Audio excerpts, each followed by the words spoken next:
Hello friends, मैं मनदीप स्वागत करती हूँ आप सभी का अपने चैनल पर। फ्रेंड्स, आज की इस वीडियो में 32 साइज़ का 4 टक्स ब्लाउज़ का फ्रंट पार्ट का फुल कटिंग एंड स्टिचिंग आपके साथ शेयर करूँगी। तो ये बैक पार्ट है, इसका डिज़ाइन मैंने आपके साथ शेयर किया है। डिस्क्रिप्शन बॉक्स में भी लिंक दे दी जाएगी, आप देख के ईजिली इसे बना सकते हैं। तो इसी बैक पार्ट का आज हम फ्रंट पार्ट का कटिंग करेंगे 32 साइज़ का। तो बैक पार्ट की जो टोटल लेंथ रखी थी वो 14 इंच थी। और सबसे पहले देखिए, कपड़े के बंद भाग को मैंने अपनी तरफ फोल्ड करके रखा है और आप ओपन तरफ से भी इसे रख सकते हैं। तो क्योंकि फ्रंट ओपन ही है ब्लाउज़ हमारा, मैंने बंद भाग की तरफ से रखा है। और सबसे पहले देखिए, मैंने यहाँ पर क्या किया है, 1/2 इंच एक्स्ट्रा लिया है हाई हुक की पट्टी के लिए। तो काफ़ी लोगों के कमेंट आ रहे हैं कि आपका जो फ्रंट पार्ट है वो छोटा हो जाता है। तो अगर आप इस तरीके से कटिंग करेंगे तो आपका जो फ्रंट पार्ट है वो बिल्कुल बराबर ही रहेगा, छोटा नहीं होगा बेल्ट ब्लाउज़ का। सबसे पहले देखिए, मैंने यहाँ पर क्या किया है, 1 इंच नीचे से एक्स्ट्रा लिया है। तो ये आपको एक्स्ट्रा यहाँ पर लेना है 1 इंच, क्योंकि बेल्ट ब्लाउज़ है। उसके बाद आपने बैक पार्ट की टोटल लेंथ जितनी ली थी उतनी ही आपको यहाँ पर ले लेना है। जैसे कि मैंने 14 इंच रखी थी, तो मैंने यहाँ पर 14 इंच ले लिया है, नीचे से 1 इंच एक्स्ट्रा लेते हुए। तो टोटल फ्रंट पार्ट की जो लेंथ हो गई है वो 15 इंच रहेगी। इसके बाद देखिए, हमें यहाँ पर क्या करना है, ये डीप नेक है तो डीप नेक के अकॉर्डिंग शोल्डर रखा है 32 साइज़ में मैंने 5 इंच, आर्म होल लिया है 5.25 इंच, चेस्ट का 4th पार्ट ले लेना है यहाँ पर हमें 8 इंच, और मैंने 1.5 इंच रखा है एक्स्ट्रा मार्जिन का। मार्जिन आपने जितना अपने बैक पार्ट में लिया होगा उतना ही आपको यहाँ पर भी लेना है। आर्म होल की गोलाई दे देनी है। कमर 26 इंच है, उसका 4th पार्ट होगा 6.5 इंच, 1.5 इंच एक्स्ट्रा लिया है मार्जिन का। तो मैंने यहाँ पर देखिए इस तरीके से मार्किंग कर ली है। अब हमें यहाँ पर एक्स्ट्रा पार्ट लेना है, तो ये ले रही हूँ मैं यहाँ पर 1/2 इंच एक्स्ट्रा इस तरीके से। उसके बाद मैं लूँगी नीचे से 1.5 इंच एक्स्ट्रा। ये हमने 4 टक्स जो ब्लाउज़ हम बनाएंगे उसके लिए एक्स्ट्रा मार्जिन लिया है यहाँ पर। तो यहाँ पर देखिए, मार्किंग हमारी कंप्लीट हो गई है। अब हमने इसे इस तरीके से कट कर देना है। तो फ्रंट पार्ट हमने इस तरीके से यहाँ पर ड्राफ्टिंग करने के बाद इसे कट कर लिया है। और अब हम यहाँ पर 1/2 इंच की गहराई करेंगे। तो ये डीप नेक है तो डीप नेक में गहराई हम ज़्यादा नहीं देते हैं, सिर्फ 1/2 इंच या उससे थोड़ी कम भी देंगे तो चलेगा, ज़्यादा नहीं देनी है आपको यहाँ पर। तो यहाँ पर गहराई भी मैंने कट कर दी है। उसके बाद हम जो भी मार्किंग करेंगे वो 1/2 इंच को छोड़ते हुए करेंगे। तो मैंने नेक विड्थ रखी थी बैक पार्ट में 2 इंच, यहाँ पर भी नेक की विड्थ रखी है 2 इंच। गले की जो लेंथ है वो रखी है मैंने 6.5 इंच। मैंने आगे का गला डीप रखा है, अगर आप कम रखना चाहते हैं तो कम भी रख सकते हैं, लेंथ आप अपनी पसंद से यहाँ पर ले सकते हैं। नीचे से जो गले की चौड़ाई रखी है मैंने वो 2.5 इंच ली है। इसके बाद हमने बेल्ट के लिए मार्किंग करनी है। तो आगे की तरफ से हमारा जो बेल्ट का अब मार्किंग आएगा वो आएगा 3.5 इंच पर। यहाँ से कमर की तरफ से जो लेंथ में मार्किंग आएगा वो आएगा 2.5 इंच पर। आगे की तरफ से लिया है 3.5 इंच और कमर की वेस्ट की तरफ से लिया है 2.5 इंच लेंथ में। और आपको इसके बाद यहाँ पर शेप दे देना है इस तरीके से। हल्का सा देखिए, मैं यहाँ पर कमर की तरफ से ऊपर की तरफ शेप करूँगी इस तरीके से। अब हमें टक्स के लिए मार्किंग करनी है, तो टक्स का हम यहाँ से लेंगे 3.5 इंच। ये देखिए 3.5 इंच लिया है और लेंथ में मैं इसे रख रही हूँ 1.5 इंच। आप अगर लेंथ में टक्स ज़्यादा रखना चाहते हैं तो 1.25-2 इंच तक आप ले सकते हैं। दोनों तरफ से यहाँ पर 1/2 इंच का मार्किंग मैंने किया है। और इसके बाद गले के नीचे से आपको इस तरीके से बेल्ट के यहाँ तक सेंटर मार्क कर लेना है। फिर 2.5 इंच आपको यहाँ से इस तरीके से ले लेना है। इसके बाद देखिए क्या करना है, 1.5 इंच आपको ऊपर की तरफ मार्क करना है कमर की तरफ से लेंथ में। और यहाँ पर जितना गैप आ रहा है, जैसे कि यहाँ पर 1.5 इंच आ रहा है तो 1.5 इंच पर हमने यहाँ पर भी मार्क कर लिया है और स्केल से लाइन ड्रॉ कर देनी है। तो 3 टक्स हो गए हैं हमारे यहाँ पर। और अब हमने यहाँ पर आर्म होल की तरफ से भी 1.5 इंच पर मार्क कर लेना है, आर्म होल वाला टक्स देने के लिए। इस लाइन को आपको इस तरफ मिला देना है। तो ये बीच में हमारा जो है वो एक गोल सर्कल सा बनना चाहिए इस तरीके से। तो ये हमने यहाँ पर डॉट की मार्किंग कर ली है और अब हम पीछे की तरफ भी मार्क करेंगे। तो यहाँ पर देखिए, अब हम इसे कट कर देंगे इस तरीके से। तो ये बेल्ट की कटिंग भी कर ली है, गला हम स्टिचिंग के समय पर ही कट कर लेंगे। साइड से थोड़ा सा बेल्ट आपको कम कर देना है। अब हम करेंगे स्लीव्स की कटिंग। तो स्लीव्स कट करने के लिए मैं बैक पार्ट का आर्म होल को नापती हूँ। तो आप चाहें तो पूरा आर्म होल नाप सकते हैं, या फिर आप इस तरीके से 1.5 इंच छोड़ के और ऊपर से 1/2 इंच मार्जिन का छोड़ते हुए इस यहाँ पर आपको इस तरीके से आर्म होल को नाप लेना है। तो 32 साइज़ में यहाँ पर आर्म होल हमारा आ रहा है 6.5 इंच, 6.5 इंच। इसमें आप 1/2 इंच प्लस कर लीजिएगा, आधा इंच इसमें आप प्लस कर लेंगे, क्योंकि जब हम फ्रंट पार्ट की गहराई करते हैं तो वो बढ़ जाता है। अब आपको टोटल लेंथ ले लेनी है स्लीव्स की। मैंने यहाँ पर 4.5 इंच रखी है, आप अपनी पसंद से लेंथ लीजिएगा। और 7 इंच आर्म होल ले लेना है हमें यहाँ पर, और इस तरीके से एक बॉक्स हम बना लेंगे। बॉक्स बनाने के बाद हम छोटी स्लीव से तो हम इसे 2.5 इंच पर डाउन करते हैं, 2.5 इंच पे इसे डाउन कर देना है इस तरीके से, और तिरछी लाइन हम यहाँ पर ड्रॉ कर लेंगे।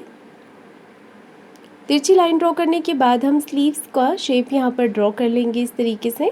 फिर से आप चाहें तो एक बार नाप लीजिएगा 7 इंच आर्म होल और 1.5 इंच एक्स्ट्रा मार्जिन। अगर आप इस तरीके से स्लीव्स कटिंग करेंगे तो आपकी जो स्लीव्स है वो कभी भी बड़ी या छोटी नहीं होगी, बिल्कुल बराबर से बैठती है, क्योंकि हमने इसे आर्म होल को नाप के कट किया है। मेरा जो नीचे का स्लीव्स राउंड है वो 5.5 इंच है, और यहाँ पर 1.5 इंच एक्स्ट्रा रखा है मार्जिन का।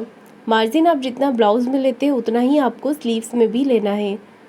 इसके बाद देखिए हम यहाँ पर 1/2 इंच का गहराई कर देंगे। साथ ही साथ आपको यहाँ पर मार्किंग भी कर देनी है क्रॉस का निशान लगाकर, ताकि स्लीव्स को जोड़ते समय आपको ध्यान रहेगा कि पार्ट आपको फ्रंट में ही लगाना है। तो मैंने सारे पार्ट मेन फैब्रिक पर रखकर कट कर लिए हैं। मेन फैब्रिक को साइड से थोड़ा बढ़ाकर ही कट कीजिएगा। तो चलिए अब हम करेंगे इसकी स्टिचिंग। तो बहुत ही आसान तरीके से और सफाई के साथ मैं आपको इसकी स्टिचिंग दिखाऊंगी। वीडियो को पूरा ज़रूर देखिएगा, इसमें आप ब्लाउज़ को फिटिंग करना भी सीख सकते हैं। तो दोनों पार्ट को मैंने यहाँ पर अलग अलग कर लिया है। आमने सामने की तरफ रखते हुए हम इसे सिलाई लगाकर अटैच कर देंगे मेन फैब्रिक के साथ। हाथ से फिनिशिंग करते जाना है ताकि अंदर की तरफ सल या क्रिस बिल्कुल भी ना आए। ये देखिए इस तरीके से। इसके बाद मैं यहाँ पर जो भी एक्स्ट्रा फैब्रिक निकल रहा होगा उसे कट करके निकाल दूँगी, और दूसरा वाला पार्ट भी हमें इसी तरीके से यहाँ पर तैयार करना है। ये देखिए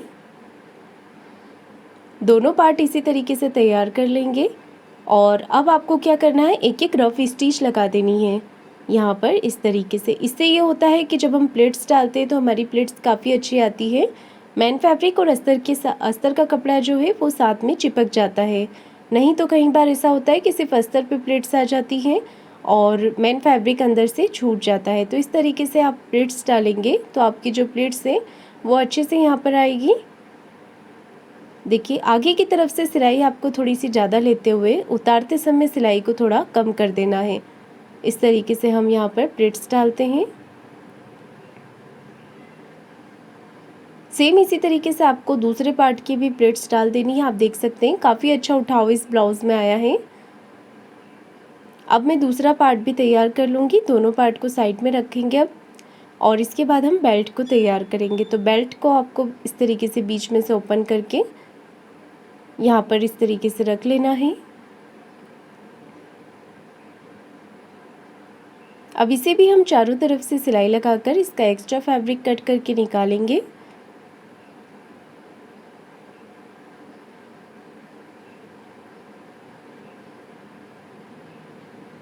दूसरा वाला बेल्ट भी हम इसी तरीके से तैयार कर लेंगे। ये देखिए, और अब हम इसे अटैच करेंगे। तो नीचे से 1/2 इंच का मार्जिन कवर करते हुए आपको इसे अटैच करना है। जो ये वाला टक्स रहेगा नीचे का, इसे आगे की तरफ आपको रोल करके सिलाई लगानी है। 1/2 इंच मार्जिन कवर करते हुए आपको इसे सिलाई लगा देना है। एक सिलाई आपको देखिए इस तरीके से मैंने बेल्ट को यहाँ पर अटैच कर दिया है। फिनिशिंग के साथ हमारा बेल्ट अटैच हो गया है। दोनों पार्ट पर हम इसी तरीके से बेल्ट को अटैच करेंगे। तो अब मैं यहाँ पर हाई हुक की पट्टी लगा रही हूँ। इस तरीके से आपको हाई और हुक की पट्टी तैयार करनी है। हुक की पट्टी जो है वो आप लीजिएगा 2 से 2.5 इंच चौड़ाई में। हुक की पट्टी थोड़ी सी विड्थ में आप ज़्यादा लीजिएगा, और यहाँ पर देखिए हाई हुक की पट्टी आप अपनी सुविधा के अनुसार किसी भी तरफ लगा सकते हैं, इस तरफ या दूसरी तरफ, जहाँ से भी आपको हुक लगाने में ईजी रहे। तो यहाँ पर भी देखिए 1/2 इंच का मार्जिन कवर करते हुए आपको हुक की पट्टी यहाँ पर हाई की पट्टी अटैच करनी है। इसे हम ऊपर की तरफ पलट देंगे, तो इससे क्या होगा कि अंदर की तरफ भी फिनिशिंग रहेगी और ऊपर की तरफ से भी फिनिशिंग रहेगी। एक्स्ट्रा पट्टियों को कट कर देना है ऊपर और नीचे की तरफ से। तो यहाँ पर मैंने हाई की पट्टी अटैच कर दी है। डबल फोल्ड करके लेना है हुक की पट्टी। यहाँ से भी 1/2 इंच मार्जिन कवर करते हुए आपको हुक की पट्टी अटैच करनी है। एक सिलाई हम पट्टी को इस तरफ करते हुए पट्टी के ऊपर लगाएंगे। अब हम पट्टी को अंदर की तरफ फोल्ड कर देंगे इस तरीके से। ये देखिए, तो यहाँ पर मैंने हाई हुक की पट्टी अटैच कर ली है। इसके बाद देखिए, मैं गले पे फिनिशिंग के लिए लगा रही हूँ उरेप पट्टी। यहाँ पर आपको तिरछी पट्टी लेनी है और एक पैर का मार्जिन कवर करते हुए आपको गले के ऊपर पट्टी को अटैच करना है। ये देखिए, इस तरीके से गले के ऊपर हम पट्टी को अटैच करेंगे, छोटे छोटे कट लगाएंगे। एक सिलाई पट्टी को इस तरफ करते हुए पट्टी के ऊपर लगाएंगे। एक्स्ट्रा पट्टी को आपको कट करके निकाल देना है। बस हम इतना ही पट्टी यहाँ पर रखेंगे जितना कि हमें फोल्ड करना है।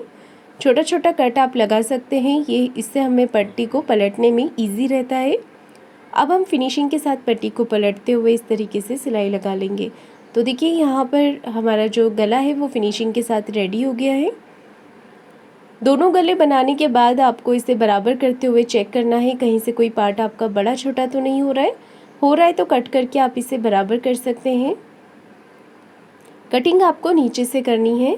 अब हम लगाएंगे नीचे की तरफ कमर पट्टी। कमर पट्टी ली है मैंने 1.5 इंच चौड़ाई में और आपको इस तरीके से अटैच करना है। कमर पट्टी को भी नीचे से 1/2 इंच का मार्जिन कवर करते हुए ही आपको अटैच करना है।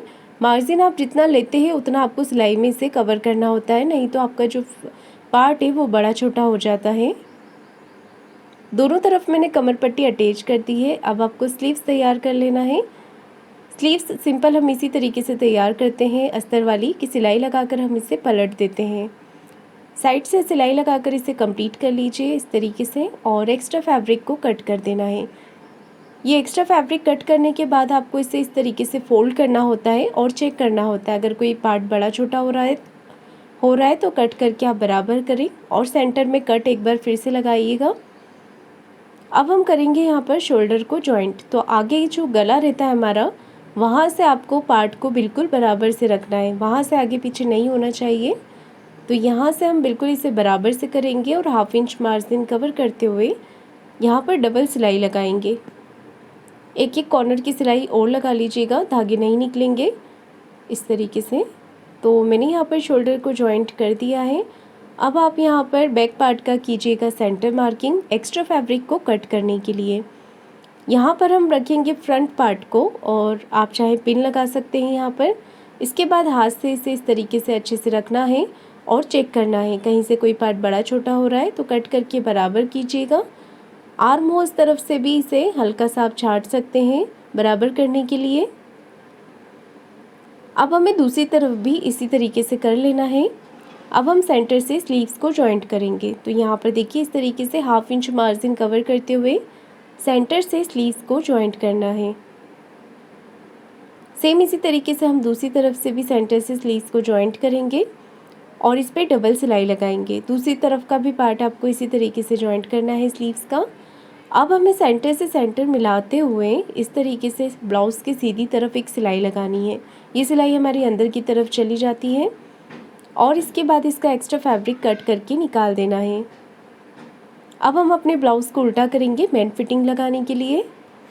तो देखिए, यहाँ पर क्या करना है, एक सिलाई हमें इस तरफ करते हुए सबसे पहले कॉर्नर की लगा देनी है। फिर हमें चेस्ट और वेस्ट का 4th पार्ट करना है फिटिंग के लिए। तो यहाँ पर देखिए, चेस्ट का है हमारा 8 इंच। कमर का आपका जो भी मेज़रमेंट होता है आप वो लीजिएगा। मेरा यहाँ पर है 26 इंच, उसका 4th पार्ट लेंगे 6.5 इंच। और स्लीव्स राउंड भी आपका जो भी होता है मेज़रमेंट में वो लीजिएगा। मेरा यहाँ पर 11 इंच है, उसका हाफ लेंगे 5.5 इंच। और फिटिंग की सीधी सिलाई हम यहाँ पर लगा लेंगे इस तरीके से। सेम इसी तरीके से आपको दूसरी तरफ का पार्ट भी फिटिंग कर देना है। तो ये ब्लाउज़ हमारा बन करके रेडी हो गया है। फ्रेंड्स, आपको आज का ये वीडियो कैसा लगा है कमेंट करके ज़रूर बताइएगा।